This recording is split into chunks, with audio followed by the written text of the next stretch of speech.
This is my 1987 Mercedes 300 TD, and today I'm going to be replacing the water pump and the respective cooling hoses. Let's get into it.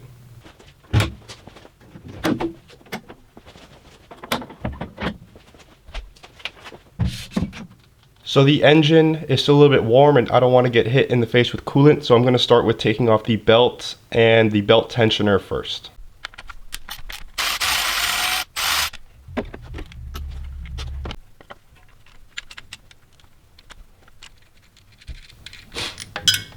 And it's gone forever. Should we sit right there?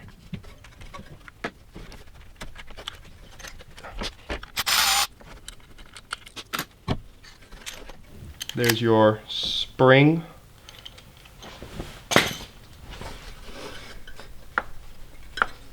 And now the tensioner is loose here.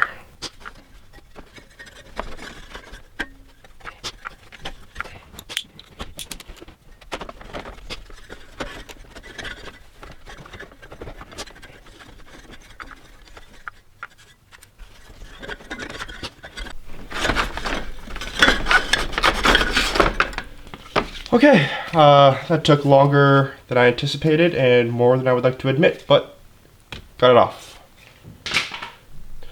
So now that we have the belt out and the car is now cold enough to drain the coolant and remove the radiator, let's go ahead and do so. So I'm now under the car, going to drain the coolant just by putting my screwdriver in this little stopcock and loosening it here. Should see some coolant come out like that.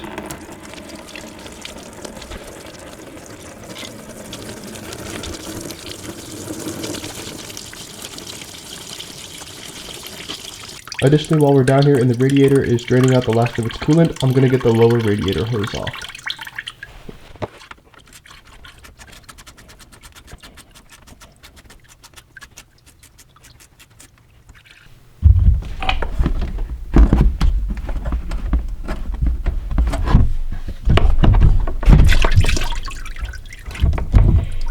Just like that. Now that we have our bottom radiator hose off, let's get the top one off.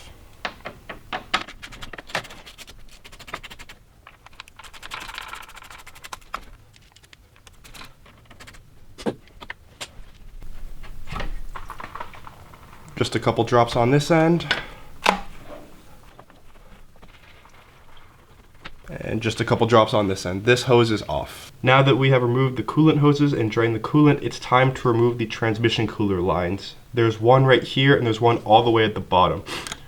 What I like to do is take the line off of the transmission cooler and plug both the line and the radiator with disposable ear tips. This minimizes the amount of loss from the system and the mess on the floor, and once I'm ready to put it back together, I just take a pick and pick the disposable ear tip out.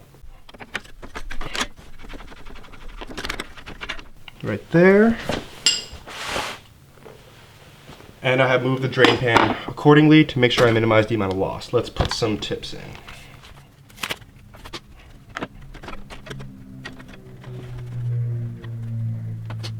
While we are on the top side of the car, let's remove this bracket for this transmission cooler line.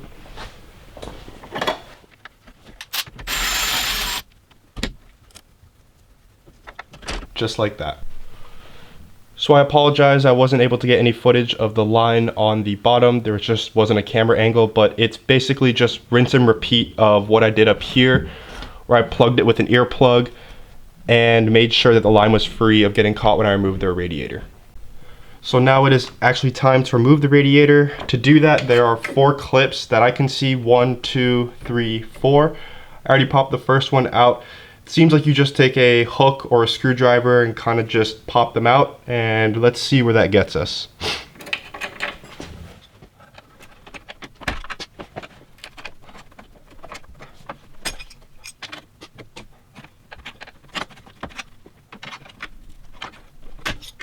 So that seems pretty loose to me. Let's try lifting this out now.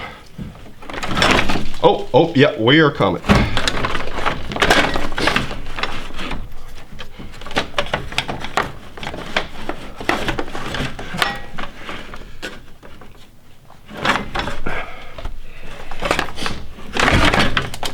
And just like that, we have our radiator removed. While we're here, let's remove the shroud, the outer shroud, and the inner shroud for the fan. And remember, be careful, we still have this transmission line dangling here. Next, let's remove the actual fan itself.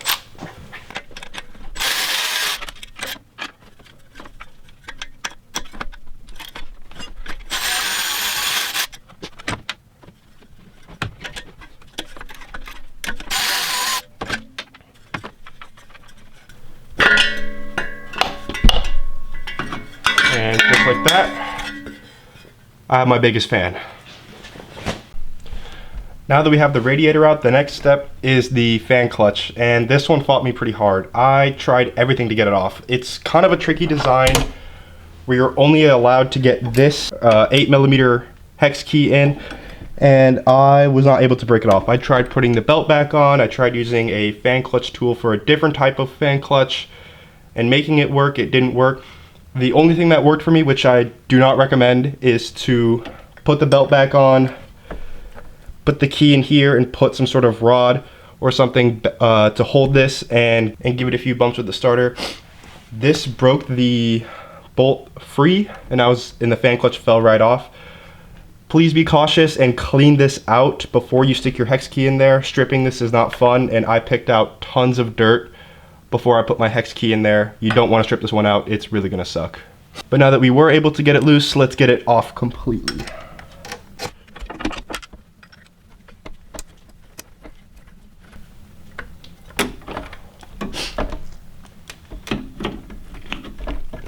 Just like that. Alright, so now that we have the fan clutch off, let's go ahead and get the water pump pulley off right here. 4 10mm bolts.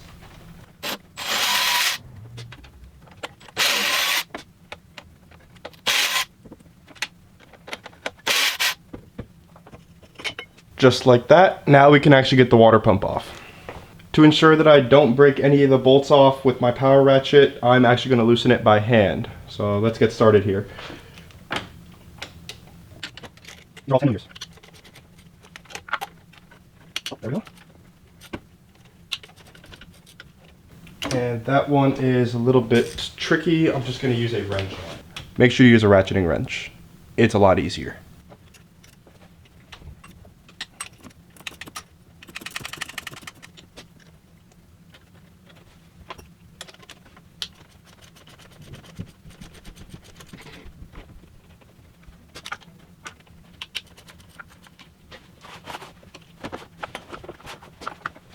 Starting to get some drippage already.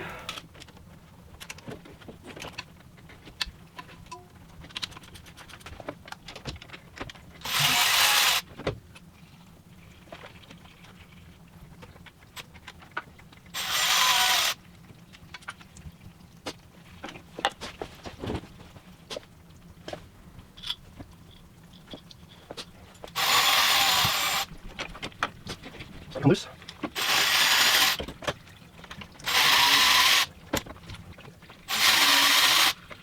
So I have about 6 out of the 7 bolts out. I think one of them I missed is behind the harmonic balancer and or crank pulley. I really don't want to take that off, so I'm going to see what I can do here.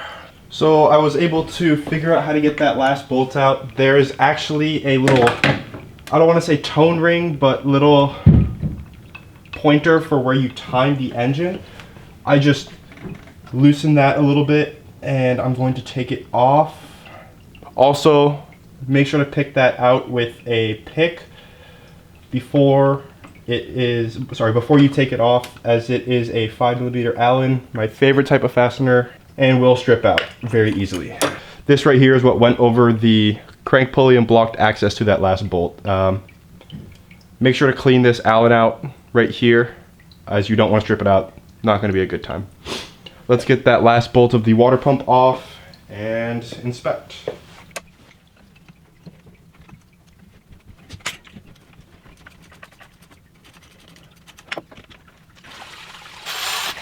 And just like that, our water pump is free right there.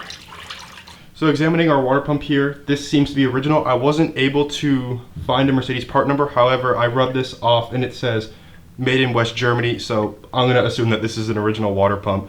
It seems like it's a plastic impeller and it started to leak through the shaft, which caused our coolant loss. Let's go ahead and get reassembled with the new one. Additionally, the gasket was broken here, it was just starting to come apart in general. Before we reinstall the new pump, I'm going to take some time and clean the mating surface with a plastic razor blade and some Scotch-Brite. I want to ensure that the new water pump and new water pump gasket have a clean mating surface so there's no future leaks. So I have my sealant here. I'm not going to go crazy with it. I'm just going to put a little thin bead around the water pump just to help the gasket stay in place here.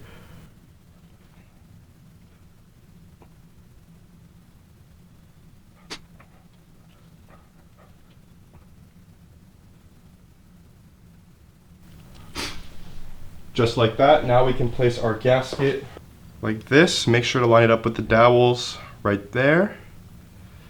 And now when we put it on, it'll be much easier.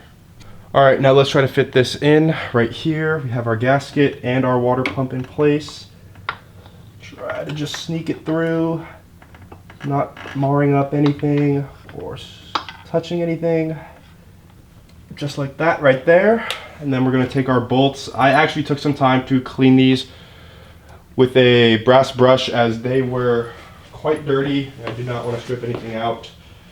So I'm just gonna snug these bolts up with my power ratchet here, and then we will torque it to spec. The torque spec for the water pump bolts are 10 Newton meters.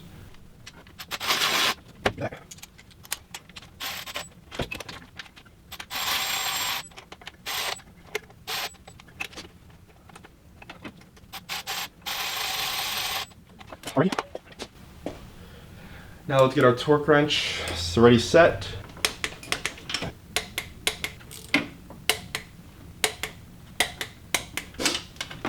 And that one bolt that I was not able to get, I am just going to put my wrench on it and give it the old Coolant tight.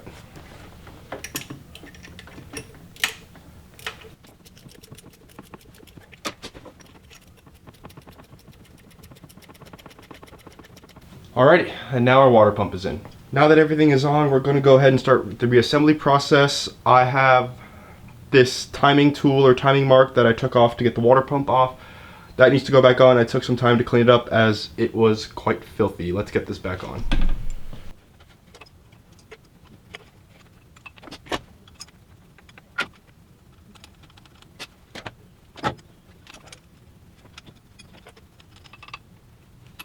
I got it set in there. Now I'm just going to give it the old Coolant tight with my ratchet. Alrighty, next we'll move on to the fan pulley. So here we have our fan pulley. I also spent some time cleaning this up as it was filthy. I'm going to get this on the car, then we'll tension the belt and torque everything to spec, then we'll put the fan clutch on. A little trick I like to use is to take an Allen key or some sort of key or rod and just set it where one of the bolts would go.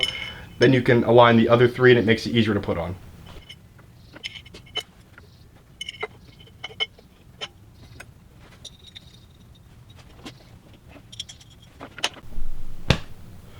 Alright, so we have our pulley on. Now let's get the belt on. I will leave a belt diagram on screen right here so you can do it yourself. It's one of the easier belts.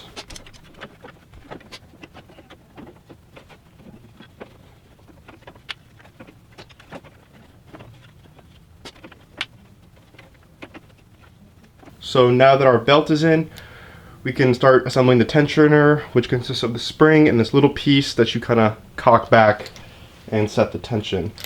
So let's first hook this around our tensioner like that, and then this hooks in right here, and we'll leave that right there for now. Next we can put in our dampener, which goes about there. Get that tightened. Now for the tensioner itself, what you're going to want to do is take something and place it right there, and then go like this. Don't be scared if it pops out, it's all good. Like that, and then you'll shove your bolt in right there. Alright, so water pump pulley is all on. Now let's get the fan clutch on. So here we can place our fan clutch on. I'm not 100% sure how I'm gonna get to tightening this yet, as I use the momentum of the engine turning over to get it off, but I'll think of something here.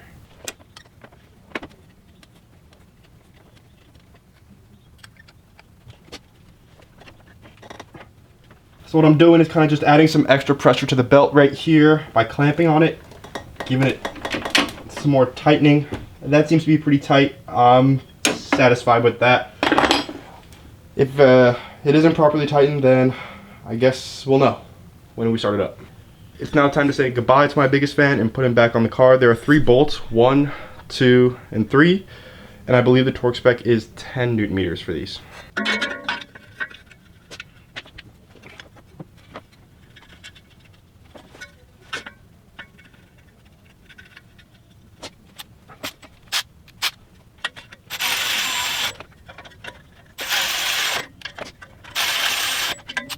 And this one's quite easy to torque, as you can just use the fan blade to hold it. I now believe the next step is to get the radiator in and hook up all the hoses for the cooling system and the lines for the transmission cooler. Alrighty, let's try to glide this in here.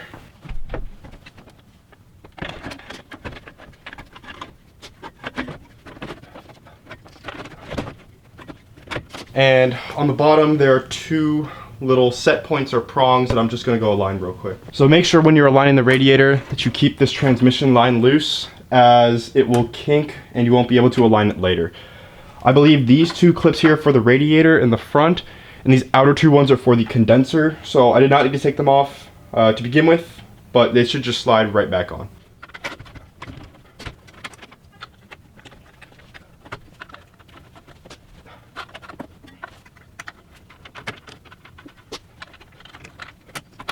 Just like that.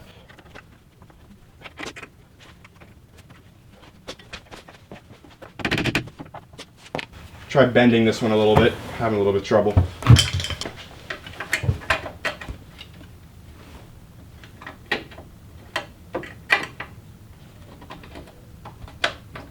And just like that, it's in.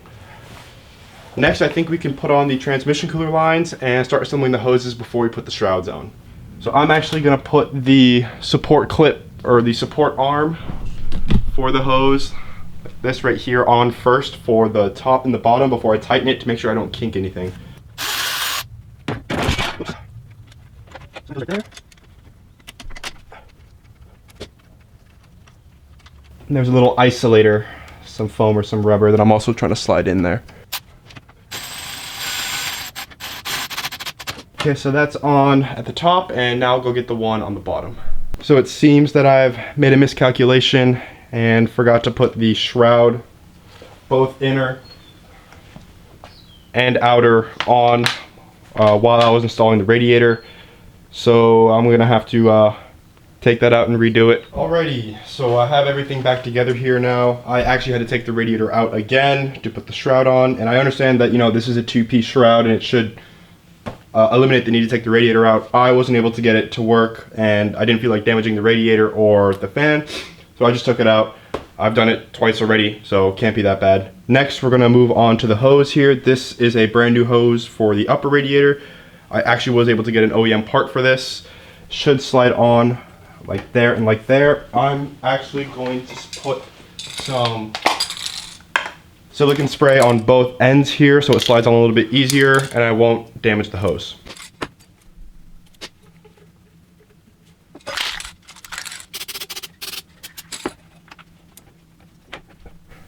And just like that, we have the upper radiator hose on. I'm going to tighten this down, and then we can worry about the lower radiator hose.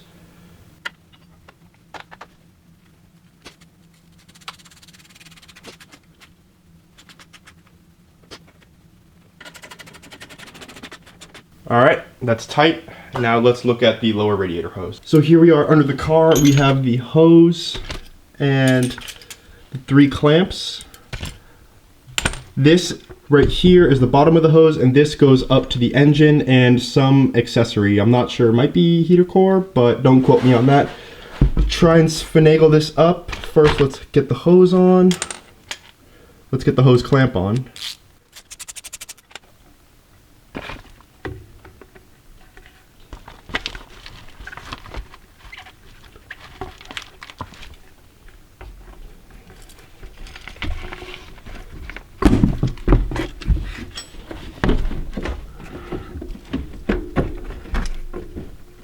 Let me go. Alright, so here we are, sliding this hose on. No need for silicone spray on this part particularly because it still is dripping a little bit of coolant, especially all over my garage floor. So let's tighten this side here. So I'm going to clock it right about there.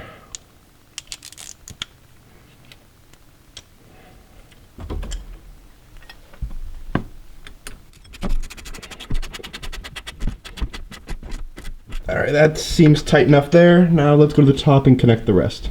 Alrighty, so the other connections for the hose are right there and right there. I'll get those on and get back to you guys. Alrighty, so now that we have everything all reassembled, including the belt, it's now time to bleed the system. I'm going to pour the concentrate and then pour the water next. But before we start the car, let's observe for any obvious leaks.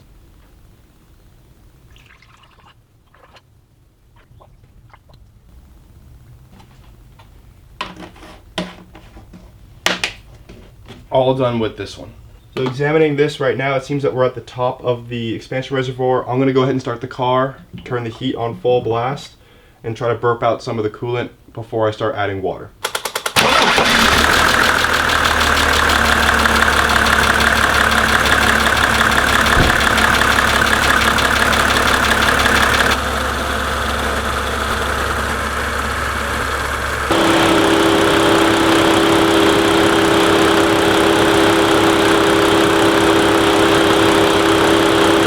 So I ran the engine for about 10-15 minutes and had the heat on full blast. You heard earlier that the auxiliary fan kicked on and I believe the thermostat opened, sucked down some more coolant.